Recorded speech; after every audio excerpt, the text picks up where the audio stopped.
that video that you put up that has that music in there is now not legal. Sound, speaker placement. Do you need a mixer? Do you need a microphone? Those are all things that you need to know for virtual fitness to have a quality product. And let me tell you, you do need a quality product.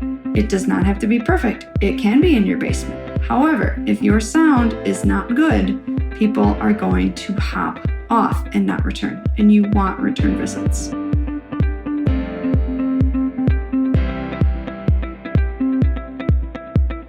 Hi, Sunshine Moore here, creator of FitTech University and this podcast. We serve fitness instructors with technology solutions to run their virtual businesses. Through our digital course academy, our training lab, and our podcast, we bring education to you around the world. We believe that when we help you, you help others, and that is a mission we can all stand behind. We will help you with things like equipment, confidence on camera, how to set up your virtual studio, how to use marketing tools, what platforms you need, and we'll bring all of that to you here through our university courses, through our training lab, which is like a virtual fitness studio, and through our podcast with solo episodes and episodes with other people that are experts in things that we need to know. Thank you for listening, and we welcome and encourage your feedback. We cannot wait to serve you. Hello. Thank you so much for joining and pushing play on this podcast. I promise to keep it very full of value and to keep it brief. If you have further questions on what we're going to talk about today, which is 3 to 5 things I've learned about building an online business, I certainly welcome you reaching out. You can email me at sunshinekellymore@gmail.com. You can find me on Instagram under that name or the business name, FitTech University. Or, of course, you can find us at the website, fittechuniversity.com/confidence. That's a course we have. And then the base website is sunshinekellymore.com. Today, we're going to talk about 3 to 5 things I've learned about building an online business. Some of these you might know, and some of these you're going to have further questions about. I commit to you to keep these brief and then be open to your feedback. You can find me at Sunshine Kelly Moore on Instagram, or the business Instagram is FitTech University. Let's start off with number 1, email marketing. I'm sure you've heard that everyone needs an email list for when all the social platforms don't work or kick you off, that you need a way to contact your potential clients directly. This, for me, was actually one of my Achilles heels, so that's why I started with it. Here are 3 things that I learned about email marketing. 1, just start. It could seem overwhelming having to choose which one, whether it's Flowdesk or ConvertKit or ActiveCampaign or MailChimp or something else. Just start. Number 2, YouTube is a great resource as a help tutorial. I would bet that most of the platforms out there have help tutorials not only built within their own system, but also on YouTube. And then lastly, lead generation. You've probably heard this, but maybe not known what it is. There are so many companies that help you with courses for lead generation. I know Amy Porterfield has one. I know Jenna Kutcher has one. John Dumas has one. There are lots of different courses out there that help you with what to create for a lead generation. And then what I do and what a lot of people do are to create the graphics for your lead generation. You do that in Canva. Who doesn't love Canva? Number 2, paid marketing ads. This is something I didn't know a lot about and was somewhat resistant to it because I did not want to spend the money. But the truth is that organic marketing is not going to be effective enough to grow my business or yours to the level that I want it to. Plus, I don't want to sit online all day posting on Instagram. Paid marketing, I learned through a company called Hirsch Marketing. So valuable. She has a podcast, Hirsch Marketing. Look it up. One of the things I learned is that you have to verify your business on Facebook. That was a whole big headache. And I recorded a video of how to do it. And it's helpful. If you need it, reach out. Number 2, dynamic creative. Dynamic creative is an option within paid marketing. ads that you need to basically turn it on. And then number 3, optimization. You can either optimize for audience or you can optimize and create your copy. So what I mean by that is when you want to optimize your ad, meaning you want to make an adjustment, there are 2 ways to do it. You can either go in and switch your audience, or you'll want to start a new ad and create a different copy. I learned that from Emily Hirsch. Number 3, website. I could go on for days and days and days about a website. Some people say you need it. Some people say you don't. Here's what I learned from creating Weebly websites for myself and hiring somebody to do it. Number 1, there's a difference between a developer and a designer. Developer is somebody who can actually develop and create the WordPress type of website that's clicking the buttons. But that person probably doesn't know the order and flow of a website and how you want it to function for optimization. That is a designer. I learned a lot about that from Chalene Johnson. She talks about where to put a picture or a video above the fold, what kind of text you have, what kind of pop-ups you have. And so you want to make sure that you're working with somebody that isn't just a developer, but they're also a designer. That is hard to find. When I met with mine, I created 3 words that I wanted to be reflective within my website. 3 words. Number 3, I provided examples of websites that I liked. Number 4, help and creation tutorials from the developer, not the designer.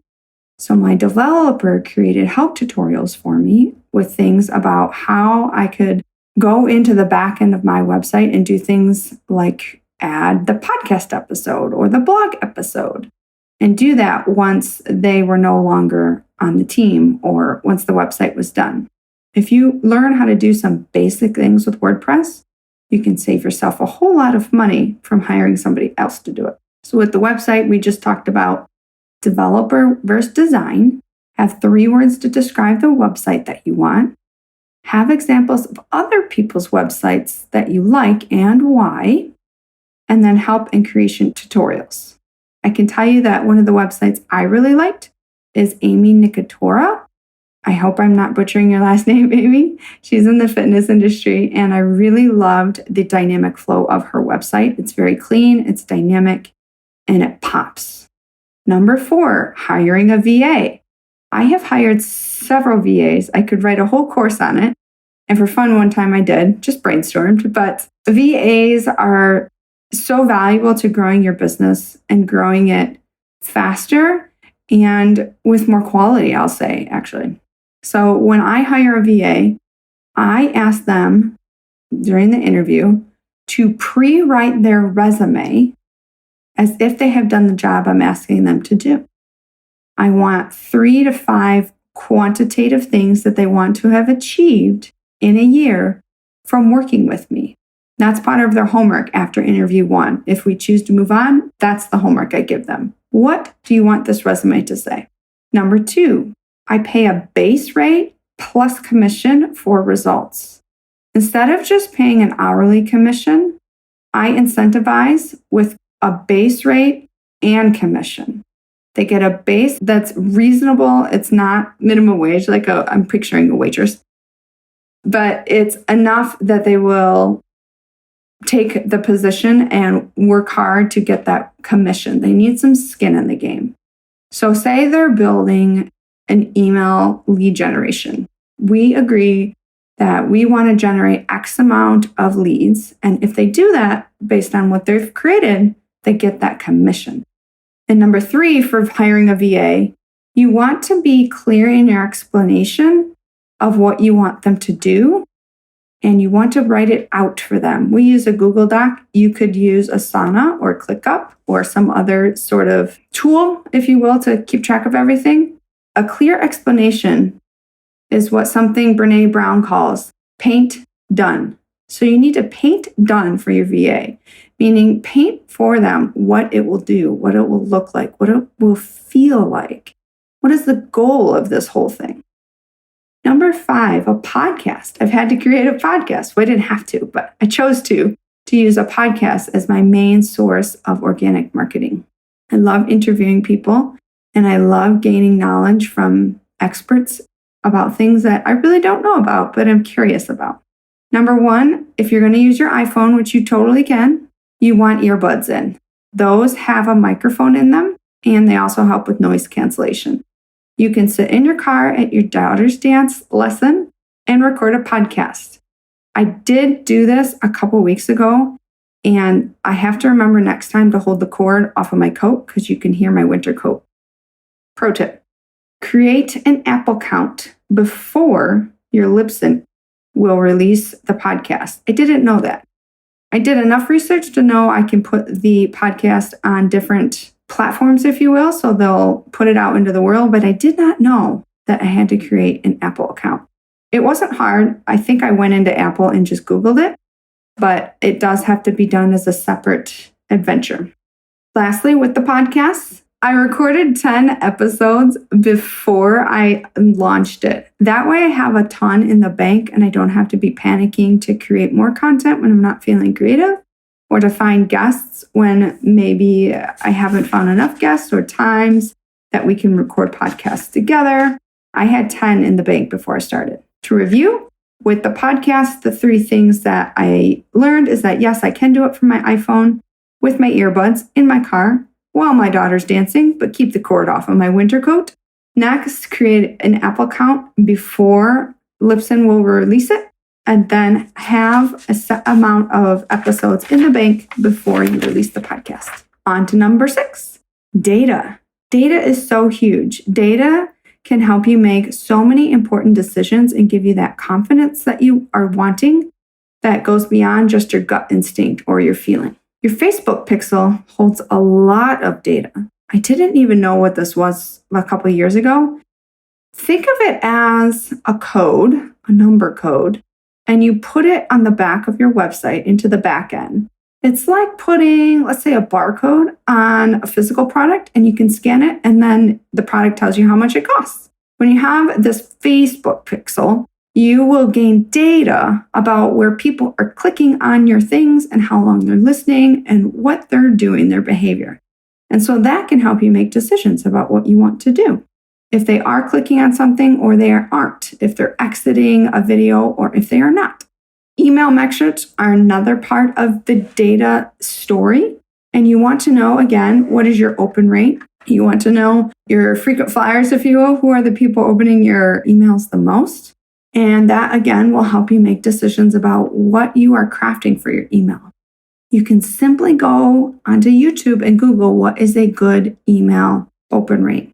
You'd be surprised it's lower than what you might think. Say if I said it's 50%, would that surprise you? What if I said it's actually 20%? Would that surprise you? If you don't have a number to know what to gauge your open rate off of, there's an easy opportunity for your mind to tell a lot of stories that are not true and a lot of judgment about the open rate. So make sure that you know what a good open rate is.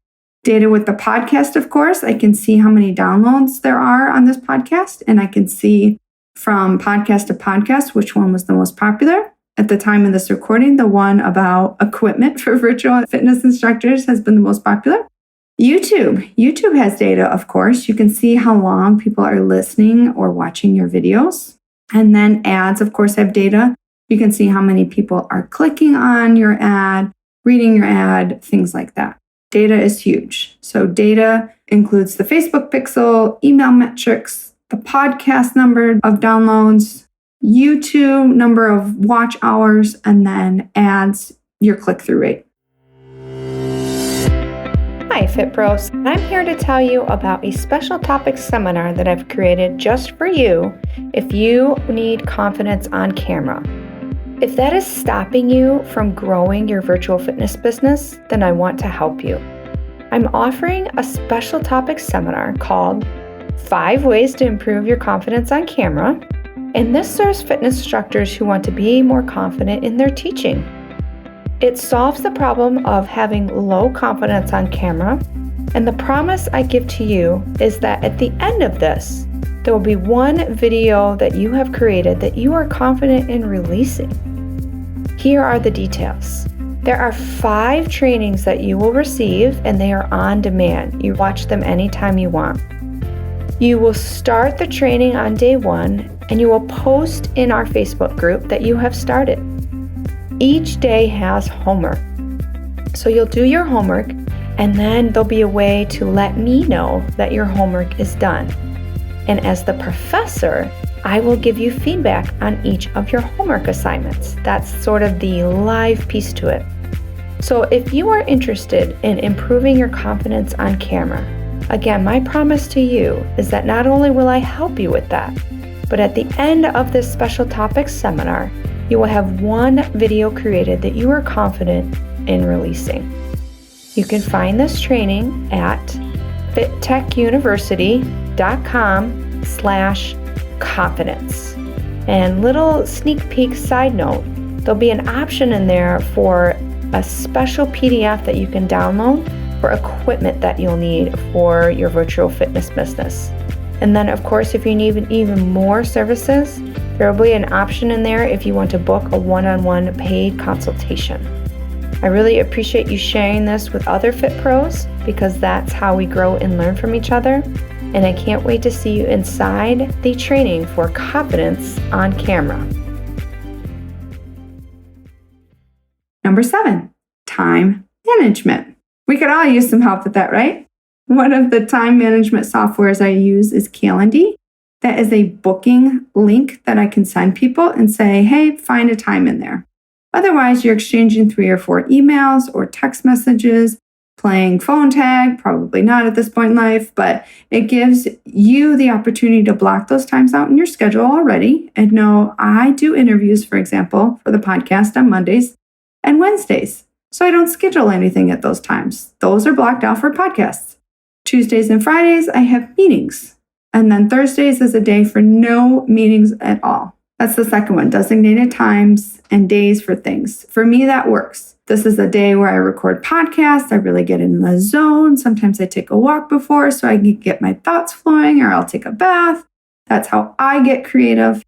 But I have designated days for today's podcast day, or today is working on the website day. Today is course creation day. Today I'm actually teaching virtual fitness in my basement. So have designated days, get in a flow. You want to pre-schedule your day ahead of time. And this sounds, I think, simple, but I'm talking about at 9 o'clock I do this, at 12 o'clock I do this, at 2 o'clock I do this. Because what you're going to find is it's easy to get off track, and then you don't have something to go back to, a piece of paper, to mark things off and say, did I achieve this? Did I do that? You don't have any metrics. A referral back to the data. You don't have any data. Did I do this? It helps you stay on task. And then decide what a win is and celebrate it. If a win is making a phone call, celebrate it. If a win is getting something scheduled on the books, celebrate it. BJ Fogg talks about celebration, and it's so lost in today's fast, quicker, I want it now society. So let's do something to change that. Celebrate wins. Okay, we have 3 more.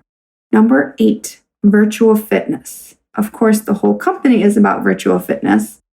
But I had to learn things like music licensing. One of the most surprising things to me, and it makes sense, is that if you have a music license and play music for a virtual fitness video, and you put it in your on-demand library, and a year later you do not resubscribe for that music license, that video that you put up that has that music in there is now not legal. Could you get away with it? A lot of people are, but I'm just letting you know that music licensing is probably going to be increasingly challenging now that there are so many fitness modalities and instructors and companies online. There are things like ASCAP and other licenses that you need, and it's different if you're filming live in Zoom versus if you put that video into an on-demand library. I had to learn all that. Platforms to host your business. I've interviewed several of them. I've tried several of them. I want to save you time. I took a lot of time to try a lot of different platforms, and write out the pros and cons. So I look forward to going through that with all of you in one of our courses. Zoom settings and the functionality of Zoom, what it's capable of, what it's not. Do you need a paid version so that you can go beyond 40 minutes? How do you get original sound on and off? Things like that. Echoing. There are some fun Zoom settings that you need to know as a virtual fitness instructor. Sound.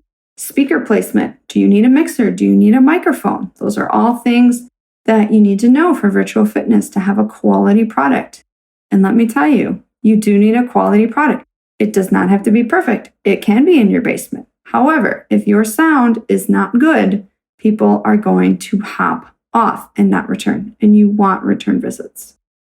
Lighting, big lights, ring lights, natural light. What's the difference? When should you use what? Where should you put the lights? I spent a lot of time figuring this out. And again, I look forward to sharing that with you, that knowledge. Payment system processors. Are you using PayPal or Stripe or Venmo? How are people paying you? And then when they do pay you, how are you recording it? Those are all things I had to learn about virtual fitness. Number 9, organic marketing. That's posting on Instagram. That's something that's not paid. I joined Insta Club Hub by Shalene Johnson and Brock Johnson to learn about algorithms and format for posting a reel versus a carousel, and then posting schedules, what's working, what's not. Of course, it's changing all the time, and I don't know about you, but I refuse to sit on my phone on Instagram or Facebook or Twitter, whatever, all day long. Plus, the algorithm is not in our favor. It's not. And it will burn you out. It burned me out. And it won't actually drive the sales and lead generation that you're looking for. That is in paid marketing or networking, the other two forms of marketing. Number 10, entrepreneurship. Accounting is something I had to learn. What's a tax write-off? What is not? Do I need an LLC? Do I not need an LLC? Things like that. Self-trust. It's lonely, and get a mentor. There's a lot of things that are just based on your call, and you have to trust yourself that you made the right call. And at the end of the day, if you need to make a different call, you can. It's okay to make mistakes. That's how we learn. And I think a lot of times, especially with entrepreneurs, we get stuck in the weeds and think it needs to be perfect, and then we never get started. It does get lonely as an entrepreneur as well, because you don't have coworkers that you can meet up with at the bathroom or things to bounce off of. Even if you have a VA, that could help. Or even if you go do your work at a coffee shop, that also could help. But it does get lonely. And sometimes it's going to feel like nobody else understands you. Nobody gets it. I'll give you a perfect example. When my daughter has a snow day or is sick, initially, when we started a family, it was assumed that I would be the one to take care of her. Well, can you imagine me being at home recording a podcast, or me being in my brick and mortar studio that I had with a sick child? People that aren't entrepreneurs don't always understand that just because we don't have a boss doesn't mean that we're completely free and flexible to take care of the child or whatever. So sometimes we have to create those boundaries and just explain nicely, of course, hey, I am gathering from you that you expect me to drop everything I'm doing, husband, while you're going to work. My husband never did this, but maybe yours is, just because our child is sick. Let's plan ahead of time that what does your day look like? Okay, you stay home half a day and then I'll take her the second half of the day. Sometimes that's what my husband and I do. Or, hey, I'll take half a day and then grandma can watch her. Something like that. And then have a mentor who's farther along than you are. I have a coach that I've had for a few years now, and every time we meet, we generate new ideas and new understanding. I get help with not having so many stories in my head and really putting things on paper, because she will hold me accountable. She will help me pull out those stories that I'm telling myself and actually come up with solutions, if you will, that I myself generated. 10 areas that I had to learn in building an online business. The first one, email marketing. The second one, paid marketing ads. The third one, website building. Fourth one, hiring a VA, or 12. The fifth one, podcasting. The sixth one, how important data is. The seventh one, time management tools and tactics. The 8th one, virtual fitness. The 9th one, organic marketing. And then 10th, entrepreneurship as a whole. My commitment to you again is to keep the podcast 20 to 30 minutes. So I want to wrap up with this. In our Digital Course Academy, we will be having courses probably once a quarter. The next one is going to be confidence on camera, because that is a challenge that a lot of virtual fitness instructors are having that's stopping them from getting online. I want to help you with that. So you'll find in the show notes a link to that course, and it should be out by the time that you hear this podcast, spring of 2022. And then other courses, how to set up your virtual studio. Sometimes you need a basic course, what camera, what light, just something basic to get you started. I've got you there. And of course, going forward, we'll have the larger course for people that are already online, but need more support than that. And a lot of that comes in terms of business and marketing. I welcome your feedback, of course, and with any podcast that reviews help rank the podcast, and that is your way of saying thank you. That's the tip jar. If you found any benefit in this podcast, which I know you have, thanks for sharing it with someone else, and I can't wait till next time, friend. Bye. We would love to connect with you after this. Find us on social at FitTech University, and there you'll find more resources to help you in your virtual studio.